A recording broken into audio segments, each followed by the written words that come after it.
ولكن التأليف الموسيقي له وقع وله دراسة في معهد الكونسرفتوار. ومعنا في استوديو مساء الخير الهواء الأستاذ الدكتور محمد عبد الوهاب عبد الفتاح، أستاذ التأليف الموسيقي بمعهد الكونسرفتوار بأكاديمية الفنون بوزارة الثقافة. أهلا بك يا فندم. أهلا. على فكرة احنا بنتكلم بصدد موضوع من المواضيع الغريبة شوية، اللي هي بتبقى عادة بتكون منحة وهبة من الله، إذا كان كتابة، إذا كان تأليف، وخاصة إذا كان تأليف موسيقي.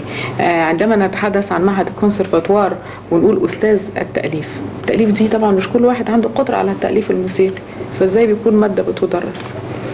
هو الحقيقة التأليف الموسيقي محتاج موهبة زيه زي التلحين. موهبة يعني خاصة جدا، وبتختلف عن التلحين إنها محتاجة دراسة. والدراسة دي الحقيقة بتحتاج وقت كبير، يمكن بتوصل ل6 سنوات، على شرط ان الدارس او الطالب يكون اصلا دارس آلة موسيقية برضو فترة طويلة جدا، وبعدين يتخصص في التأليف الموسيقي. لازم يدرس تدوين موسيقي، علوم موسيقية كتيرة جدا، تاريخ موسيقى او تاريخ فن بشكل عام حتى، وبعد كده يبتدي بقى يعني العملية تظهر من خلال صقل الموهبة دي من خلال الدراسة يعني. دكتور محمد عبد الوهاب، حضرتك اسمك دكتور محمد عبد الوهاب، وكان في دكتور الله يرحمه موسيقار الجيلين، موسيقار الأجيال، لكن أنا عايز أتكلم على الدكتور محمد عبد الوهاب الله يرحمه. ما كانش بيعرف يكتب نوتة، لكن كان أكبر ملحن في مصر والشرق الأوسط وفي العالم العربي، خلى الموسيقى العربية تتعرف. يمكن كان بيستخدم الربع تون. عايز أتكلم على نوعية التأليف الموسيقي والنوتة الموسيقية التي تدرس للطلاب في معهد الكونسرفتوار، كيفية الاستعداد أو الاستعانة بيها.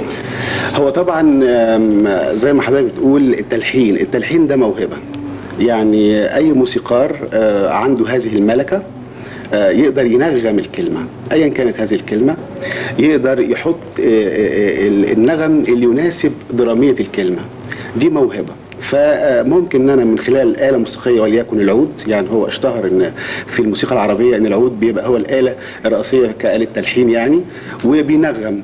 بعد كده انتهت مهمة الملحن. طب ازاي ينفذ بقى العمل؟ دي بقى مشكلة، عاوزة واحد دارس، عاوزة واحد يكون عارف نوتة موسيقية وينفذ العمل. فدي بقى محتاجة دراسة في خلال التدوين الموسيقي. التدوين الموسيقي هي أكثر للموزع؟ لا، هو الموزع بقى ده حاجة تانية. الموزع ده اللي هو بيمسك اللحن وبعدين ينفذه مع فرقة موسيقية أو أوركسترا، ويبتدي يدي دور للآلات الموسيقية، يدي كل آلة دور معين خلال هذا العمل. ممكن الملحن يحضر بروفات وطبعا يكون ليه رأي، طبعا خصوصا إذا كان الملحن يعني ليه اسم كبير وكده، فيبقى تقريبا الموزع أصبح منفذ، يعني ما بيخشش بقى دوره إن هو يتدخل كتير. زي النهارده الموزع بيحط بصمة كبيرة جدا في العمل. التدوين الموسيقي الحقيقة ده علم الكتابة، يعني علم اللغة الموسيقية، وفيه رموز معينة وكل رمز بيعني شيء، ودي يعني لغة مشتركة بين كل الموسيقيين في كل الدنيا. ممكن أي نوتة موسيقية مكتوبة في مصر يقراها أي حد في أمريكا في أي مكان، وهي دي اللي بتحافظ على التراث الموسيقي. طب بالرغم من هذا الشمول، إنها أشمل وأعم، إحنا ما زلنا بنقول أغنية فلان تلحين فلان، مش منتشرة تأليف موسيقي. يعني هو احنا بنقول ده غير كده، بس مش تأليف موسيقي، ده احنا كمان بنهضم حق الموزع. يعني احنا بنقول تلحين فلان وننسى. لا، في الآونة الأخيرة ابتدت أصبحنا مع الفيديو كليب والكلام ده ابتدى حتى الجمهور يفهم يعني ايه وزع يعني اللحن، موزع اللحن. انما ما بنقولش. هو المؤلف المؤلف الموسيقي يبان في المقطوعات الموسيقية، لك تأليف موسيقي فلان. هو المؤلف الموسيقي فنان طبعا، عنده موهبة، دارس، يقدر يألف في كل الأشكال اللي داخله في مجال الموسيقى، سواء كان سيمفونية، عمل ضخم، أوبرا، أوبريت، ممكن يألف موسيقى الفيلم، ممكن يعمل لحن كمان. يعني ما هو دي برضو أحد الحاجات اللي لازم يعملها المؤلف الموسيقي. فالمؤلف الموسيقي هو يعني عنده تقنية عالية جدا في كل المجالات في مجال الموسيقى يعني. لكن ما بيتوسعش أكتر وأكتر بقى مع المطربين مثلا يعني؟ ليه لأ؟ هو ممكن، بس يعني احنا بنقول في الوضع في الوقت الحالي، هو يمكن عادة اللي دارس موسيقى او اكاديمي بتبقى لغته الفنية صعبة شوية، ولذلك بيتعامل في مثلا في الغناء الاوبرالي او الغناء الفني او الموسيقى الفنية، اللي هي يعني ممكن تبقى يعني شوية لغة صعبة الى حد ما. يعني نقول هو عايش في برج عاجي يا دكتور؟ لا ابدا مش في برج مع عادي. الاوبرا ومع الاصوات الاوبراليه يعني هم عايشين في عالمهم مع بعض. لا هو التلحين ده ممكن نقول عليه اللغه الدارجه يعني. فاللغه الدارجه دي دايما هي السهله وهي الواصله. اما التلحين ده ممكن نقول عليه الفصحى شويه، فده محتاج يعني ناس متخصصين يتذوقوا هذا الفن. ممكن نقول يا دكتور ان التأليف الموسيقي ده لغه المثقفين في الموسيقى. قصدي اقول ايه؟ والله هو المؤلف الموسيقي ممكن يعمل اغنيه شعبيه. ايوه.